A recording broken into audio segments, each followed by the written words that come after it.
recording. Here we go. Welcome, everyone. This is a really exciting episode. I am welcoming some friends.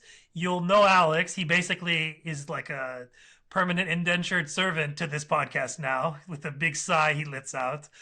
Listen, people. I don't force him. I just ask him, and he's like, "Yeah, sure, homie." So if it looks like exploitation, it's not. It's purely voluntary. He has agency, as the libs love to say.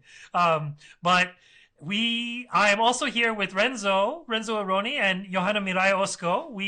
I am the producer of their show. I'm a proud producer of their podcast, Kuskalla.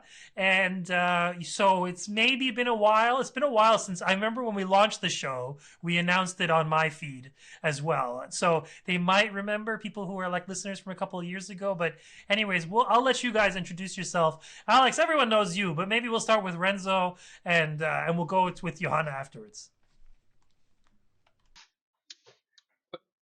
Well, thank you, Sina. It's a pleasure to be here. And what can I say about me? I'm a historian of Latin America and a Quechua scholar, focusing on the recent Peru's history of internal armed conflict. Um, um, what we learned from Peru's history in the last maybe 3 decades or 4 decades of Peru's insurgency, Mao's insurgency called Sendero Luminoso, the Shining Path. I work on indigenous peasant resistance to this movement. That was in the 1980s and 1990s. And I've also worked on the memory, the process of remembering this tragical context. And I also extend to other contexts like Latin America.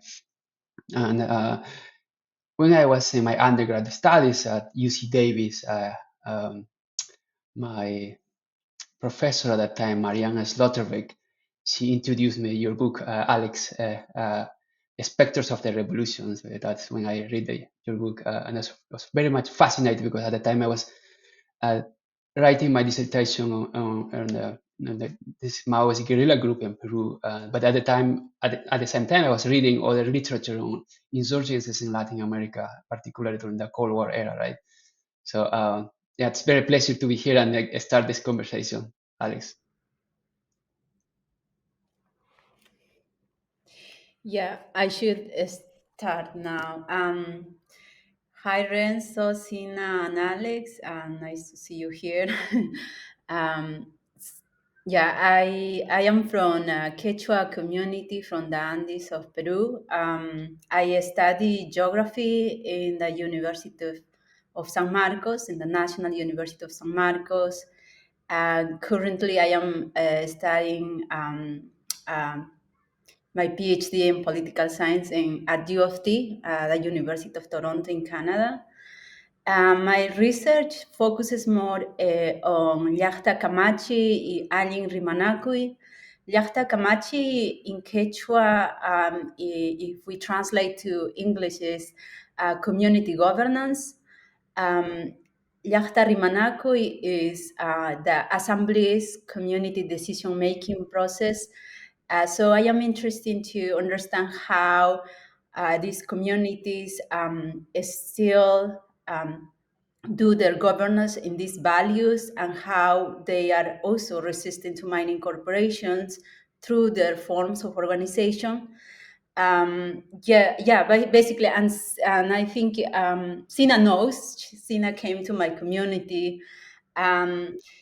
And we can, I am interested in also doing comparative studies, how in my own community and also 3 different communities as well, 3 communities where it's mining corporations. In another community which is close to Cusco is a community that doesn't have mining corporations. So I am just doing comparative studies, how is resistant these communities, how is the evolution of their form of organization.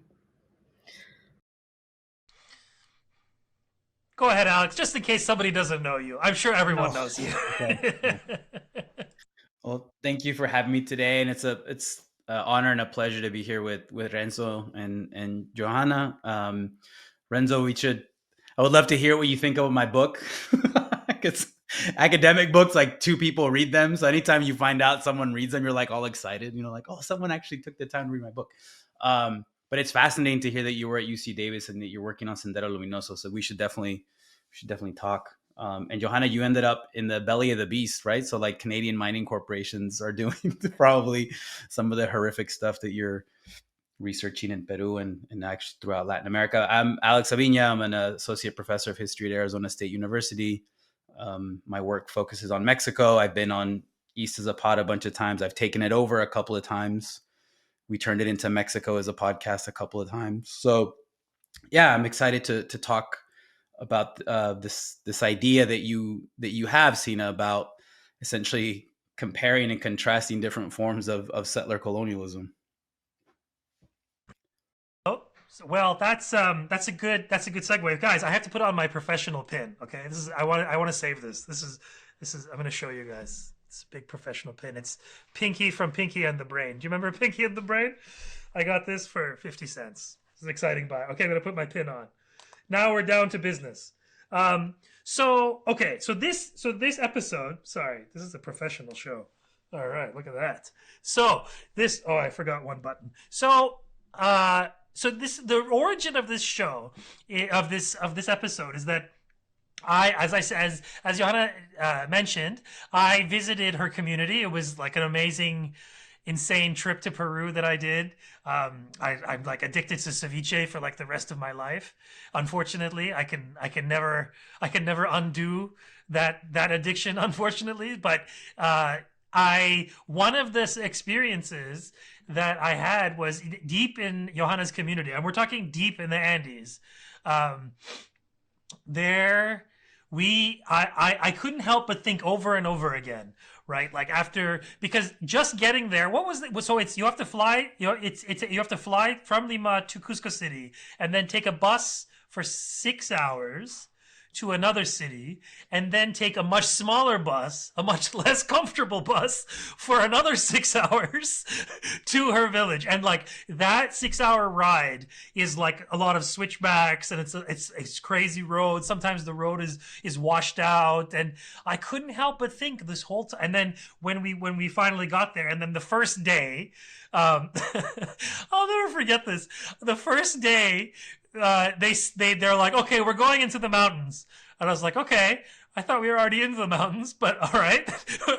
So then what she meant was we're going like we're going 1,000 feet up, and we're gonna climb really high, and we're gonna go meet some people who are growing potatoes, and like this in their in this lands.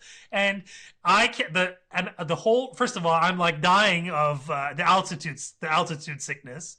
I'm like I'm like basically coughing out my lung. And then the whole time, then they actually got me a horse. Like they borrowed a horse from someone, because they were like, this gringo, he's not gonna have any of this. So I got to ride the horse, whereas Johanna and we were with Eloy, who's Renzo's brother. They were walking like no problem, like la la la la, like breaking a sweat a little bit. And I'm on a horse and I'm dying, okay? I'm not walking. I'm on a horse. I'm sitting and I'm still like, and the whole time I'm thinking, how the fuck do a bunch of like Spanish aristocratic pedos with whatever crazy freak army coming by boat, arriving maybe a few dozen at a time, how did they conquer this country? Like, how do they conquer this village? Forget the country. How do they conquer the continent? Right? And so this is something that like I feel like I asked maybe you, Johanna, when we were talking, and I was like, I don't know, I was too exhausted to remember your answer. But I asked this again recently after an episode that Renzo did for Kuskalla, which which we should actually link to this episode. I mean, it's in Quechua, so not many people who can listen to this, unless you're a Quechua speaker and you're listening to this. But ultimately, like, it's this question that I want to tackle today. Like how the shape and character of Spanish colonization of Latin America, what is now called Latin America, to me feels like this, like, you know, like it feels almost like foreign, partly because it's my own training and my own ignorance of like being a scholar of like British and French imperialism mostly. That like that's kind of where my knowledge basis is, and it's kind of looking eastward and southward, whereas the other side of the planet is kind of like a mystery to me. So this is also like an episode where I get to like hopefully learn from you guys. But like I want to open up that question to you, and hopefully you guys take over. But maybe Renzo, you can sort of explain what your answer typically was in this word syncretism. So maybe you can explain the initial sort of thesis of like what you meant and how this, let's say, approach to settler colonial colonization that marked at least the Spanish mode of settler colony of this. Like, can you explain a little bit what your thinking is around this question? And then you guys, and Alex and Yojana, you guys take over. I think it's mostly you guys should be speaking this episode. Well, I'll try to be brief in my response. Perhaps more from Andean Peruvian context, how introduced Spanish, how they introduced the Catholicism and the evangelical process of Christianization in Latin America in general, but also particularly in Peru in the 16th, 17th century. Well, Andean indigenous traditions and practices was ongoing as a process of resistance and ended up like a blending, with the Catholic traditions and religious practices. And I mean, the Spaniards introduced, of course, the Catholicism and their European culture, right? But they perhaps in the beginning they tried to convert all these Indians into the Catholic Christian culture, but they couldn't replace the indigenous culture with the Europeans. So what turns to be is more like this what we are talking about, the syncretism. They ended up blending, and it turns to be more like one single Andean Catholic culture. But something interesting happened in the Peruvian context during the colonization was the Spaniards separated like two republics based on their own administration strategy, right? A Republic of Indians and a Republic of Spaniards, and in that sense also they try to separate two forms of like a not like a governance, but allowing the native can also maintain certain communities affairs, like maintaining the local leaders, for example, in that sense of to collect, for example, like taxes or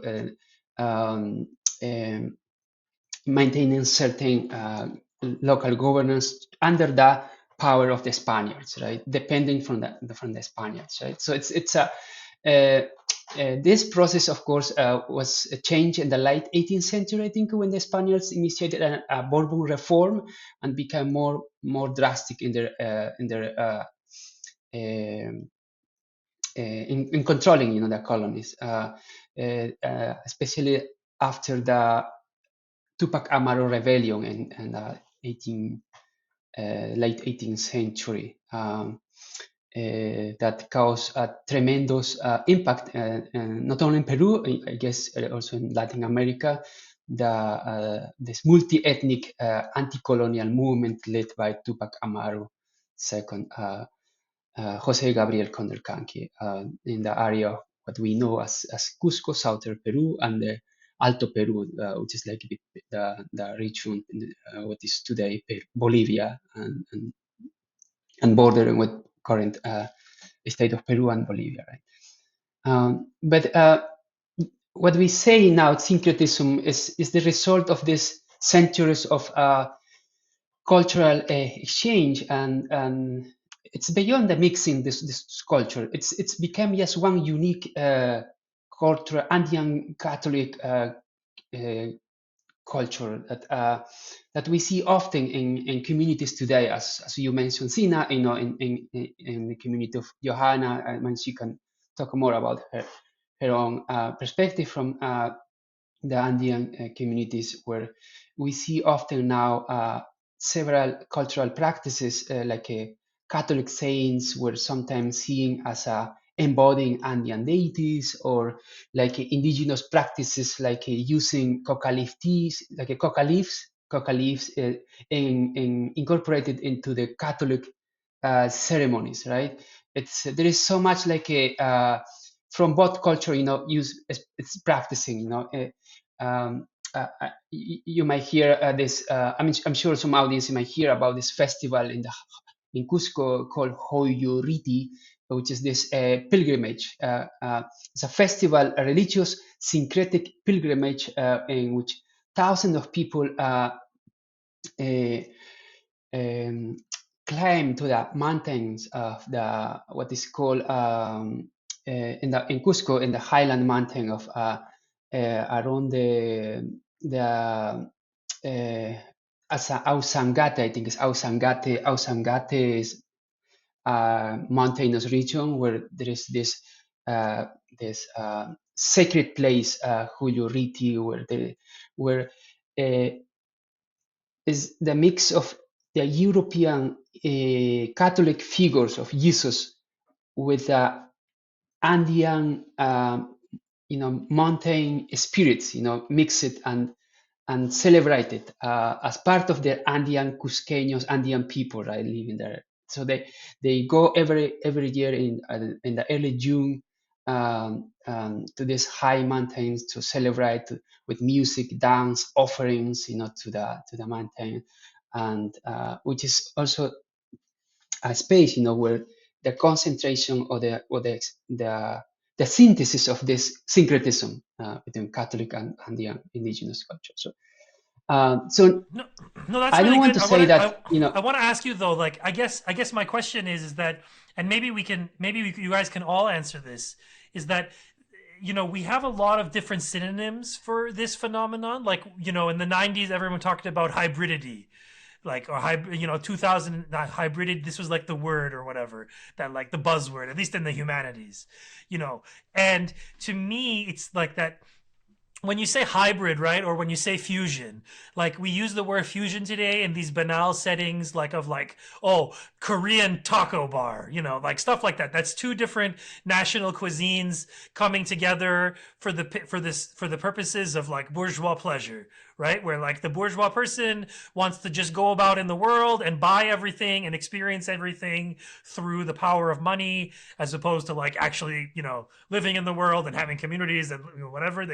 This is like a core experience. So that's like one cheap way. But I imagine, like, what you're talking about, and maybe we can kick this out too, because in the Mexican context, I wonder too, because this is obviously not just the story of Peru. That this is like the wider story of Spanish colonization. But maybe you guys know it better than me. But I'm guessing is that because these are not two equal parts, right? Like, the indigenous half, it's not like Korean and Mexican food just being abstractly put together by someone, right? It's something that's, like, historical, and is it almost like dialectical, right? But is it that, was there an active choice on the part of generations of Spanish conquistadors and their administrators and whoever was their, like, comptroller back in the metropole? Like, was it an active choice to pursue this kind of syncretist, or was it a result of, hey, we're not going to be able to just kill these people and erase them and replace them with our own, so let's, like, try to be pragmatic and make this system, like, which one, like, how it, like, this, it's not equal, but somehow, like, what brought this about? Maybe Johanna, you can keep going. Yeah, I guess I can talk about the history of my own community, and I think as Renzi was explaining about the history from colonial time, and when you ask the question about how does Spanish was able to even extend their encroachment to these Andean communities. It has to do a lot with also looking for gold. In my community, for example, we have places, colonial mining places still, and people remembers in different like histories of the community. They still know how Spanish arrived these communities and from which places they were taking, for example, oro, which is gold. So, and also I think also it is important that to understand how hard it was for these communities live under this oppression of Spanish, because I remember my grandma told us that after she still remember when she was young, and she say like when the airplane it was crossing, I guess the Andes, they have to run to the church and start doing praying, basically because someone told them like it's Jesus, actually it's God who is going from the sky. So they have to go directly to the church and pray because they hear something in the sky en el cielo pasando. We can say that it was the airplane. And so they were like, for example, in the main mindset of my grandmother, even my dad, until today my dad also look coca leaves, and he does still ceremonies for the Pachamama or Huacatinkas. Huacatinkas are the dates where it used to be like a week, is when we celebrate, and also we say thanks to the Pachamama, to the Mother Earth, for taking care of animals. So it's like 7 days of offering to each apus. Apus are the highest entities with energies, and we know each name of each apus because in our community, in my community, for example, as you see, Sina, is the animals are free. They can go anywhere they want. And there is no fences. For instance, if I have cows, they are like once a year I have to go to see them if they have babies, because otherwise El Condor will take the babies. Just so is that date also to make some cheese, also to make some cheese or bring some milk to the community. So all these animals are free. And the way how people see is the apus, the Pachamama is taking care of the animals.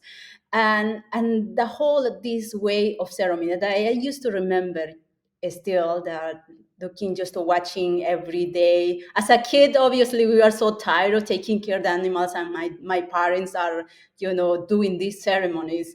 But now, for example, after mining, encroachment, now, maybe one day my family does this ceremony still until today, but it's just one day. And many things is lost. And I think when I see like how these communities, not just my community, but many Andean communities, face different struggles from the colonial times, and later in the tiempos de hacendados, big land owners also arrived these communities. And also it was like huge histories in this community from my family, for example, how hard it was for them to even they have to sell, they have to give the potatoes. There is several stories about how hard it was that time. And later with Sendero Luminoso too, even my community, or Apurima, he wasn't the start, and Renzo can talk more about it.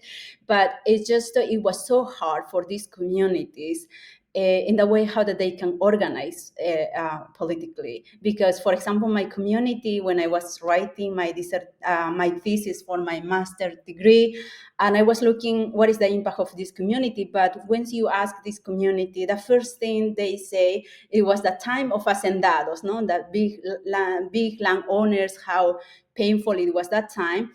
And later on comes about Sendero Luminoso, how nobody wants to take any power in the community. They don't have any authorities in the community because it was under that threat by Sendero Luminoso and also from the state as well.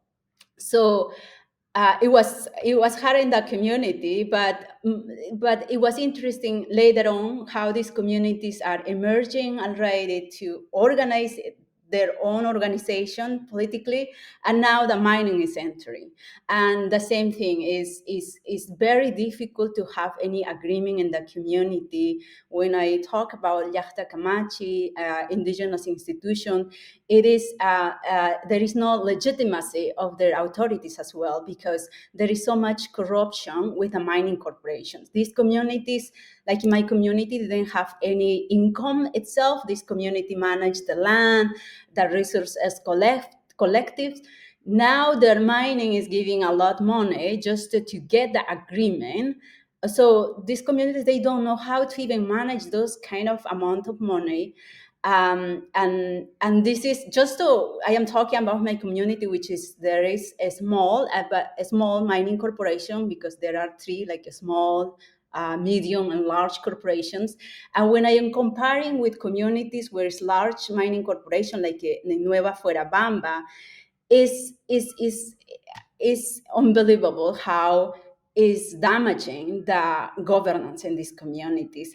So I think it's also when we talk about how these communities maintain their own organization. When you talk about the mix about it's also mestizo is the question also arise on it, like what means mestizo, right? What means and how does help to communities. Also it is important to discuss, because mestizo is different, has different meanings from the community perspective as well. But from the academic perspective, we can, have different concepts. But I think it also something that I would like to share is maybe Renzo can explain more, because I invite him to come to the traditional community festivity in my community, and we see that it is religious aspect there. But also, like, if people, they have to take the virgin from the church and uh, walk around the community, but that is not the center of the community about the festivity, right? The center is all these, their traditions, their winos, their dance, it's like it's also in some way communities are using those as a way also, to resist in some way. Or we can even talk about from how these communities still maintain those traditions as a way to, incorporate in these Catholic religions, but doesn't mean they are into it 100%. I think in some communities can vary this. Yeah. I don't know who will be next. Alex, Alex, I mean, I guess my question to you, Alex, and I guess this is why I was hoping that you could join us for this, is that when you put, say, like what we've been discussing so far in this Andean context against the backdrop of, say, like the history of Mexico, what are there some overlaps in that story of, say, Spanish conquest, and what are the divergences I'm curious about? And that if you can sort of talk also about from that perspective of syncretism, how do we, like, is the same things apply in the Mexican case? Is it like anyways, you know better than me. No, when you invited me to do this show, Sina, it like brought back trauma, like grad school traumas, because one of the questions that we get tested on for comprehensive exams is like, how did a small group of Spaniards conquer the Americas and maintain control over this vast region for nearly 3 centuries without a large standing army or navy, right? And historians have generally focused on institutions, and then in the 90s and 2000s, historians started to use like the concept of cultural hegemony to think about how a relatively small group of Spanish settlers and colonists, who were riven with internal contradictions, were able to establish some level of control in the Americas. And I think one of the important things to keep in mind is that they were successful in doing this mostly in like densely populated areas, right? Like in Mexico and in certain parts of the Andes. Because these Spanish settlers, the conquistadors, let's say them, the settlers, did not seek to completely exterminate or genocide the populations that were there. In some cases, they just grafted themselves onto tributary systems that already existed. And generally the way like people who do look at like compare and contrast settler colonialisms in Latin America versus the European versions, they'll say something like, the English wanted the land and the Spanish wanted the labor, and they wanted tribute from indigenous communities. This is not to say one is better than the other, right? They're both colonial, extractive, highly exploitative systems that led to, in Latin America, 85 to 90% of indigenous deaths, right, in the first century after the conquistadors arrived, right, in mainland Americas in the early 1500s. In terms of like the question of syncretism, one of the difficult things of using that concept to thinking about how these small group of Spaniards were able to establish cultural hegemony over indigenous peoples, at least in central Mexico, which was the most densely populated area. Syncretism implies that you can kind of figure out which part is which sometimes, right? And it's a lot more fluid, like you said, fluid and dialectical.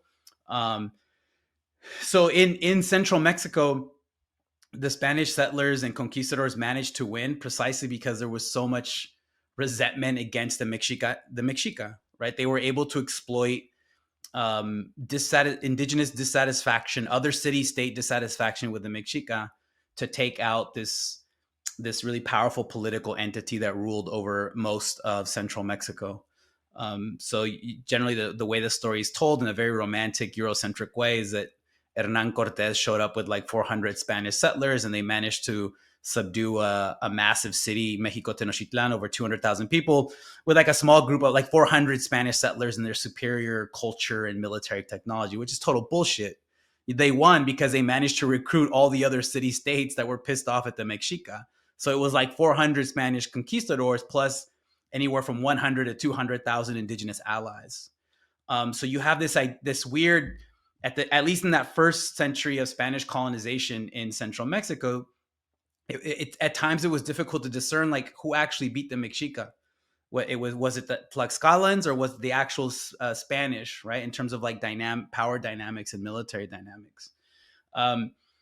Obviously, disease had a major impact as well. Andres Reséndez, who I imagine Renzo worked with as well at UC Davis, has a magnificent book on indigenous slavery in terms of how there was intricate systems of labor coercion, including slavery, that the Spanish used to extract labor and tribute from indigenous communities that also contributed to massive deaths.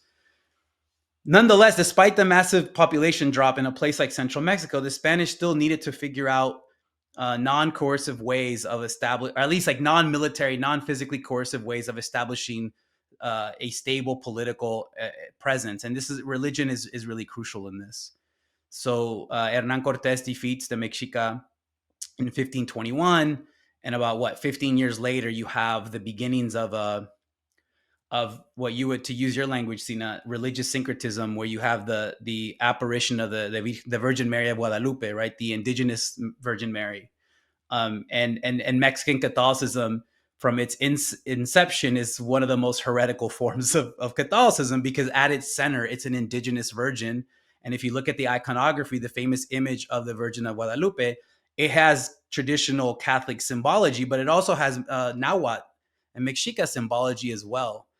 To the point where centuries later, she's not only the main religious icon of Mexican Catholicism, but she also becomes a national icon as well, right? When Mexico fought for when Mexico went through its independence wars, the rebels used her and put her on their battle standard. And you had the Spanish royalists using a white Virgin Mary from Spain fighting against the Mexican rebels who had an indigenous Virgin Mary on their battle standards. And you had a virgin war, I guess. And so she becomes the main religious icon for Mexican Catholicism, but she also becomes a national icon that to this day remains like a very potent symbol of what it means to be Mexican culturally, politically, and in terms of national ideas. So this is one of the things I think that marks like Spanish colonialism in a place like Mexico versus what the British, at least what the British did in North America.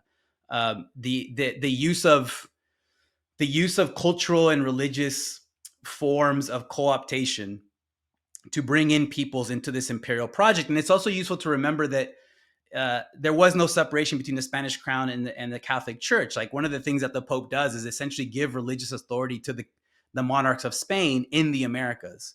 So that in the governing institution in the Americas was not just a royal entity; it was also simultaneously a religious entity, and that's really important as well.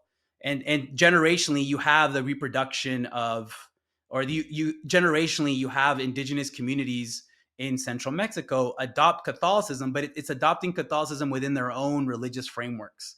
So there's stories of local indigenous deities being quote unquote hidden behind their patron saint, their community patron saint.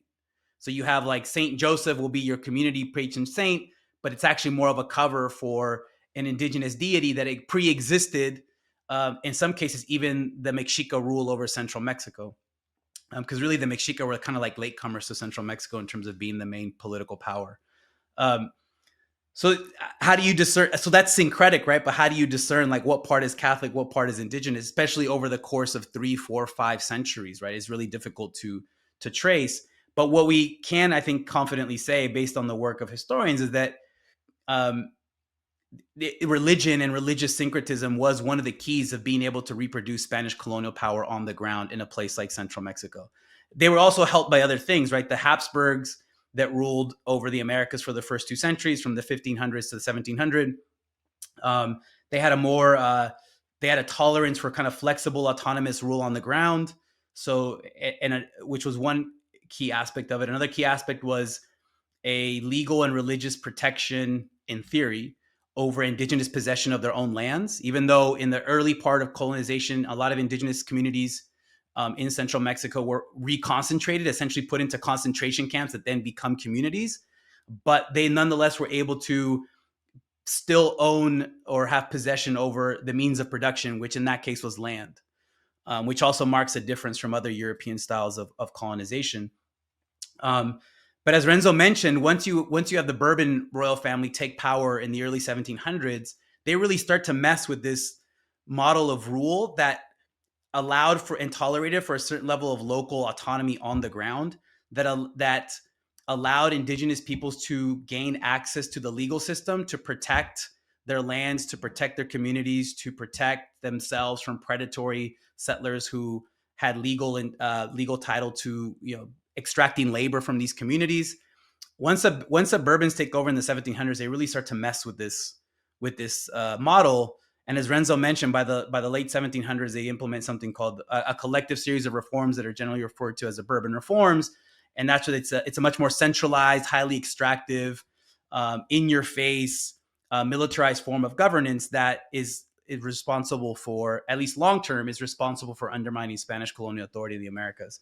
And then it leads to the independence wars that is helped along that, the short-term trigger is that a certain French general who decided to invade Spain. But I think that the idea of syncretism and the melding of indigenous and Spanish, whether it's religious institutions and ideas, political institutions and ideas, that's one of the keys of how this particular form of colonialism was able to survive in the Americas for so long. And again, not to say that this is like a milder form of colonialism, right? Like you have, again, an 85 to 90% population drop from the early 1500s to 1600. It's one of the greatest, if not the greatest drop population in the history of humanity, right? It was horrific. It was devastating. So that's something I think we can talk about as well if we want to compare it to the forms that you know. But it is Wasn't there there was such a drop in population that the earth cooled from the lack of agriculture or something? Was that from like something to the effect of like that this was such a huge change in the fundamental makeup of not like a country but like a continent? I mean, I guess here's my, I guess where we can take it from here. It's really good. I really appreciate all of this. I guess I'm trying to sort of plot a chart of this conversation because like it's great to actually have this like back and forth between these two sort of not divergent history, but let's say overlapping. But I guess the question for me that I go back to is the scale of time. The one thing here is that the scale of the time scale is so much bigger. I guess it is considerably bigger than, say, the time scales of the British Empire, which really kick off, say, in the 18th century, right? Like around like that kind. Like, I mean, it precedes it, sure, but the Spanish were early to the colonization game. Right, like it could be said that they were one of the vanguards of European colonization, at least its modern form. And they were they were this vanguard that kind of went out and they benefited from it, and that kind of story, the story of settler colonialism that I'm sort of like raised with is right, like as I said, like that British French story, and there is a certain character, and then that character also changes depending on the setting, right? Is that we're talking about say in what's called North America, whatever, Turtle Island. This is that's one shape of it, and on top of that you have another rival power, is that the French, right? Is that you have two rivals, and I guess that could be another question here too. Is that is part of the story of Spanish conquest?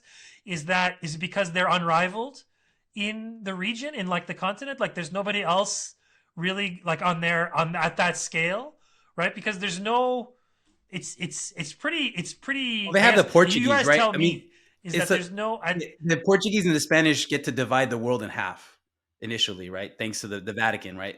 So they do, but yeah, they generally stay out of each other's way. It's not until the, I guess, mid to late 1500s when, and especially in the 16 and 1700s, when European powers start to,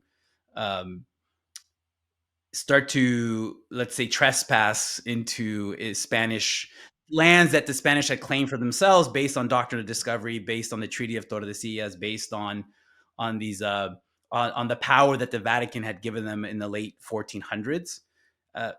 A lot of this is justified by the Protestant Reformation, right? The fact that you have these European powers that are like, we don't have to respect the authority of the Pope anymore.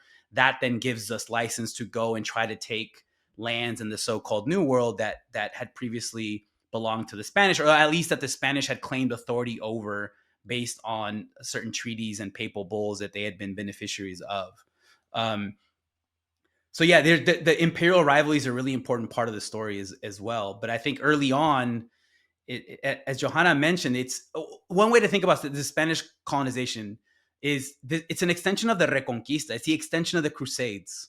Like the people who, the first generation, second generation of these Spanish conquistadors and settlers who come over are, in their mind, they're waging the Crusades. It's a religious war. But at the same time, they're also looking for gold, as Yojana mentioned, right? So you have this dynamic of how religion is used to justify horrific conquest and predatory behavior and genocide in the Caribbean first, in the late 1400s, early 1500s. And then once you start to, and you read the chronicles of someone like Bartolomé de las Casas, who witnessed a lot of who was an early beneficiary of Spanish colonialism in the Caribbean, but then once he witnesses what the Spanish are doing in places like Cuba, he starts to become a critic of Spanish colonialism, at least how it pertains to the treatment of indigenous peoples. His initial solution was to bring in African slaves, which wasn't a great one. Eventually, he'll take that back as well, and he ends up becoming, by the middle of the 16th century, becomes probably the most vocal critic of Spanish colonialism in the Americas, as a religious member of the Dominican order who had been living in the Americas.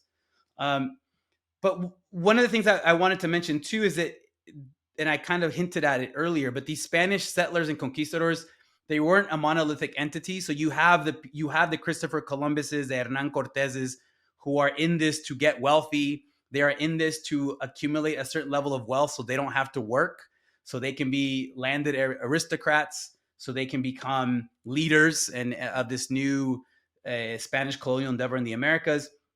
But then you also have these really always contradictory, interesting religious figures from different orders that in a place like central Mexico after the fall of the Mexica, local communities could kind of sometimes exploit the differences between the conquistadors and the religious authorities to their benefit, to their momentary benefit, because these religious figures had a different motivation than the conquistadors, and at times they would face off. The religious figures wanted let's say the conquistadors wanted to exploit indigenous labor, to take over indigenous land, to find precious metals, and to do so they would work indigenous peoples to death, right? They're the ones who initiated indigenous slavery. Religious figures would see that and say, well, if all the indigenous peoples are dead, then we have no souls to save, and there goes our reason for being here. So you had this intra settler fight over indigenous bodies and indigenous souls in the early parts of the conquest and colonization, that at times indigenous communities could exploit to their advantage. And this is also where you start to see the beginnings of as we talked about earlier, instances of religious syncretism. And even within the orders, you had really interesting differences. Like the Franciscans had different ideas than the Dominicans. At least in central Mexico, the Franciscans were very millenarian. So they had this idea that if they converted just enough indigenous peoples, they were going to trigger the second coming of Christ. And because Europe was Babylon, Mexico was the New Jerusalem, and that was like the gateway to the second coming of Christ. Whereas the Dominicans weren't as much into proselytizing. They were more, people like Bartolomé de las Casas saw themselves as prophetic, and in some instances became really interesting critics of Spanish colonial venture in the Americas, precisely because they witnessed the depredation, the violence, and the death, and the cruelty that was practiced against indigenous communities. That was really good. I guess okay. So this is where that made me think about something that I was going to say and I didn't finish because I got distracted. It's the same old story, but it's that I want. Oh, my mom is calling. Hold on, guys. She's picking up a package. Hi, Mom. I'm recording a podcast. You're on the podcast. Say something. Say something to my podcast listeners, Mom. Hi, everyone. Make sure you have fun with Sina and support you. Thanks, Mom. That's my mom. Did you pick up my package, Mom? No, not yet. Not yet. God. I have to go to Keon's birthday. Okay. All right. Okay. I gotta go. Okay, bye. I'm keeping that. I'm keeping that in the episode. That's staying in the episode, folks. That's not hitting the cutting room floor. It's the first time my mom's been on the show. So okay, here's the thing. So going back to my British thing. So the main figure, a big figure for me is Conrad, right? Joseph Conrad, Polish guy, Polish emigre, learns Polish, masters Polish, learns French, then goes on to learn English, becomes one of the greatest English novelists, English language novelists of all time, and he's this, this rando basically in terms of historical characters of the English tradition. Now, I'm thinking about something he writes in Heart of Darkness, which he says basically the phrase is the idea at the back of it, right? What saves imperialism is not like he says the idea at the back of it, not a sentimental pretense, but an idea and an unselfish belief in the idea, something you can set up and bow down before and offer a sacrifice to. Okay, so that three little bit, right? Something you can set up and bow down before and offer a sacrifice to. This for me is like one of the landmark moments in the history of sort of like colonial theorization or like decolonial theory in the sense, because it's basically saying like one of the stories here is that they set themselves up as gods. Right? Is that this syncretism that you're discussing is that it's not that they took their religion and mixed it with the indigenous tradition. It's like, no, they took up the position of gods in their religion and they conscripted followers to take part in that play. Right? Because that's the kind of question that I had before about when we say fusion, we think of tacos or whatever. Like that, whatever, like the mixed taco culture. But this is not two equal parts, right? One person is pretending and in effect is a deity because of the power that they're not actually a deity, but this is the relationship of power between them. And the Yojana's story that she was discussing, right, about like, they see an airplane, they like run, like these are scenes from colonial conquests from around the world. Like, you remember the horribly racist movie, The Gods Must Be Crazy, right? Like from like the 80s and stuff. I don't know if you remember it, but like basically this guy, I can't remember where it is. It's like I think it's like sub-Saharan Africa somewhere, possibly South Africa. He's like, this guy in a plane is flying a plane. He throws a Pepsi bottle, like a glass Coke bottle, out of a plane. It falls. It causes all this commotion in the community. And then the eventual, like whatever, it's like a whole story. And like this, I just think about the fact that like in the midst of all of this, the Spanish conquistadors learned that, okay, we're going to try to set ourselves up as gods. And then in the meantime, like their actual secular life though is really quite something, because they're outnumbered in such great quantity, right? It's such a huge like in terms of numerical disparity between the conquered and the conquering, supposedly, right? That it makes you ask, like, what is the nature of this conquest, right? Because we're talking about several hundred years.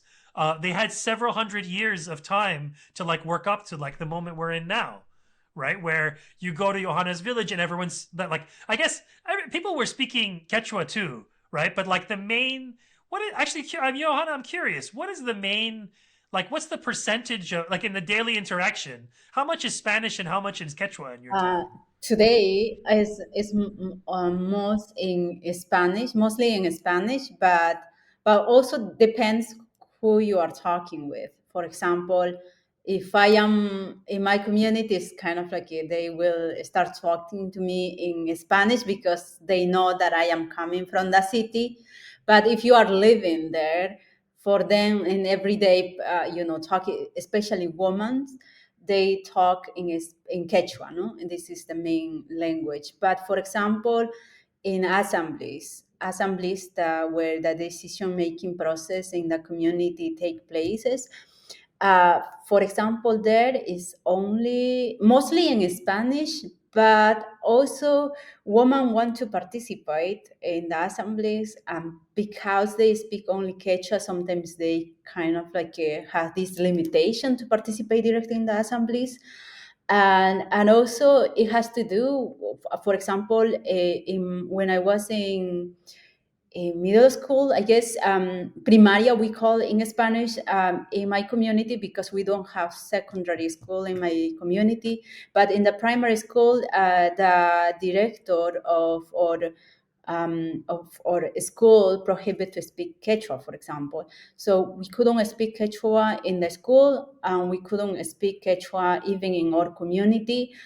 If you speak, Like they banned Quechua, yes, like yes, on the director, principle. and it was in several communities that it's kind of like if you speak Quechua, you have punishment at the school. So everyone is looking like who is talking in Quechua, and they will just put their name. And I remember probably I was like 8 years old, something like that. And my grandma, who used to speak Quechua, I couldn't talk with her. Nobody, no, neither my brothers, because we have to just look her, and yeah, like with our with our head. And later she was like, what is going on? Why you don't respond to me? And later we have to go with my grandma when we were walking to the height of the mountains, and there, when I see nobody is there, nobody is listening, I have to explain to her we can't speak anymore Quechua in the community. Otherwise we get punishment at the school. And she was is the first time I saw my grandmother cry. Not the first time, in the first time that I took, like, I wonder why is the problem with Quechua, right? When I see my grandmother crying, and she say like, okay, you all have to go to Lima somewhere and just speak Spanish. I will be the only one who will die speaking this language.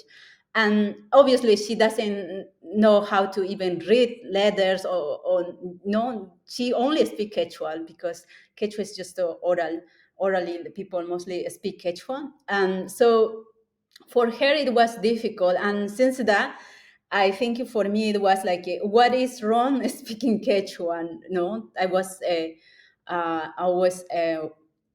wondering that. And when I came to the city, when I was 10 years old, probably, and similar thing, like we have a strong accent in Spanish because we speak Quechua, so we have an accent, and similar discrimination also we encounter in the cities as well. You are from the Andes.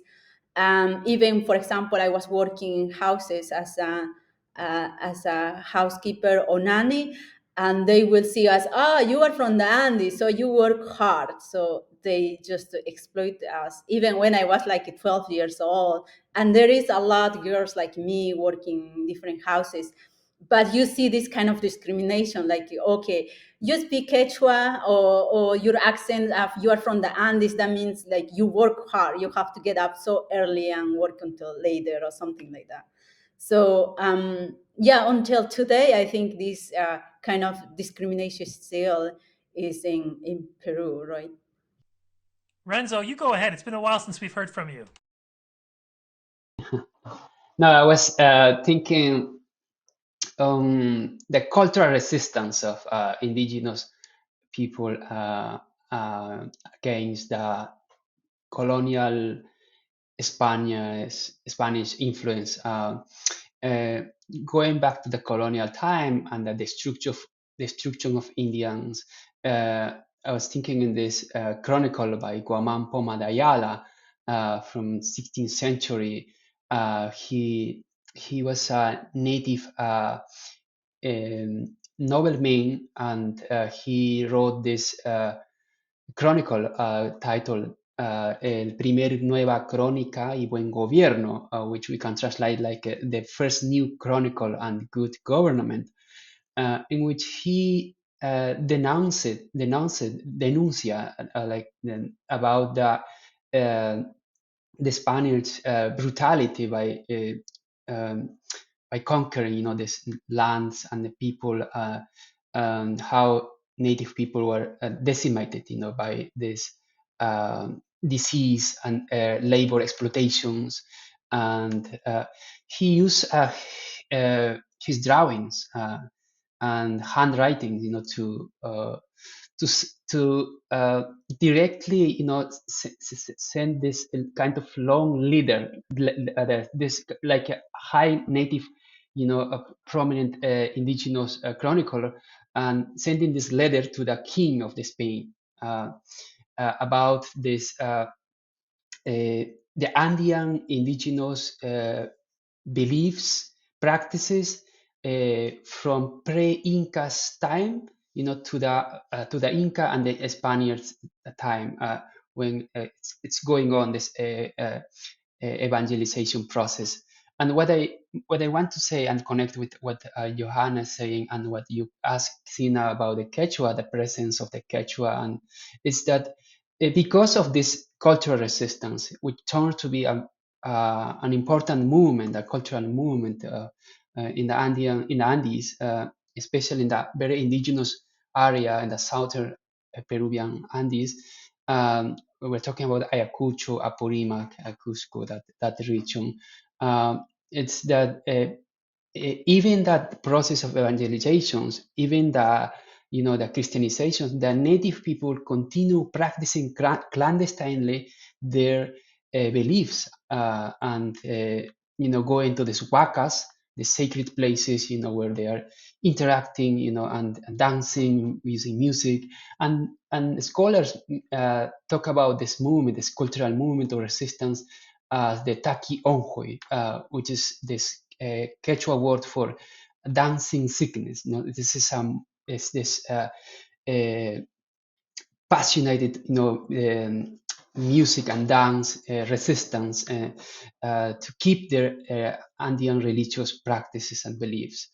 And because of that cultural resistance through the music and dance, so we can see now how people maintain, the language, and through the language, their cultural knowledge and practices. And so even, after the colonizations, with the state-nation building and the assimilation process and the mestizaje process that Yojana mentioned, which in Peru, as well as in Latin America, mestizaje is like embracing very much like a European culture and denying your indigeneity. It became like a part of the state-nation ideology to homogenize and assimilate native people and turn to be like building this one single identity of being part of the Peruvians and speaking its official language of Spanish and denying, your indigenous, and because of the racism behind that.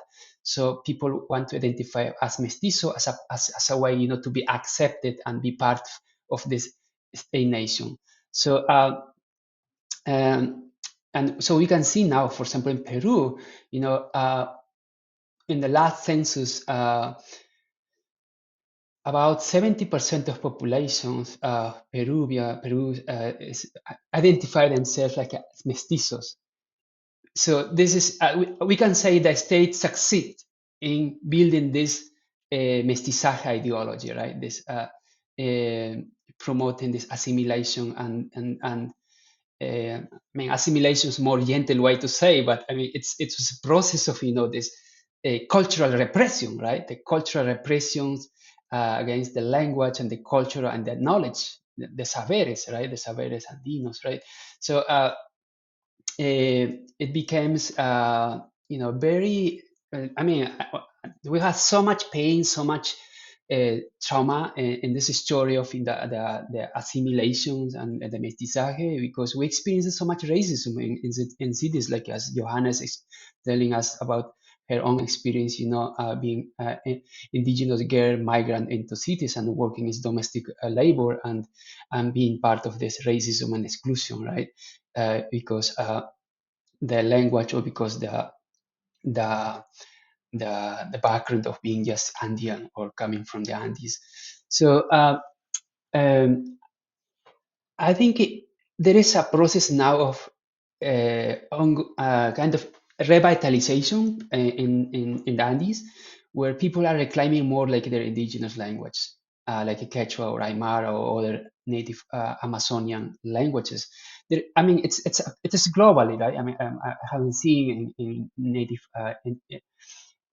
young people also in Central America and Mexico, embracing, global indigenous cultural music and practices like hip hop, and turning through this language of hip hop, expressing their in Zapotec or Maya, right? So they're reclaiming their culture, and this is a generational movement that's changing also, the and reimagining, redefining, what's like to be indigenous at the same time being modern at this digital world, and changing this static and essentialist vision of being indigenous or native, right? That always often seeing this the descendants of Andean people or indigenous people as backward or pre-modern or uncivilized. So so there is this process of revitalization, especially leading by these young people who are, reclaiming, and changing these visions from the elite mainstream politics and media. And I think it's part of that process, also that is, the way how young people, especially being more conscious, they're trying to, even that they grow up, didn't they receive the legacy of speaking indigenous language, but they are embracing, they are going, they are trying to reconnect, with their ancestors. Sina, the comment you made earlier about linking Conrad and gods and stuff, that was all myth. There was like the one myth about the Spaniards positioning themselves as gods and indigenous peoples in Mexico, for instance, thinking that they actually were. I mean, that was a myth created after the fact by different groups who were rewriting the story to kind of justify their military defeat at the hands of the Spanish.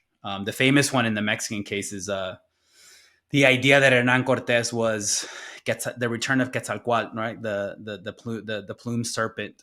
That was a narrative that was created later on by indigenous descendants of the last neighborhood that fell to the Spanish, and it was their way of kind of displacing the blame of the military defeat from them to Moctezuma and to the Mexica leadership.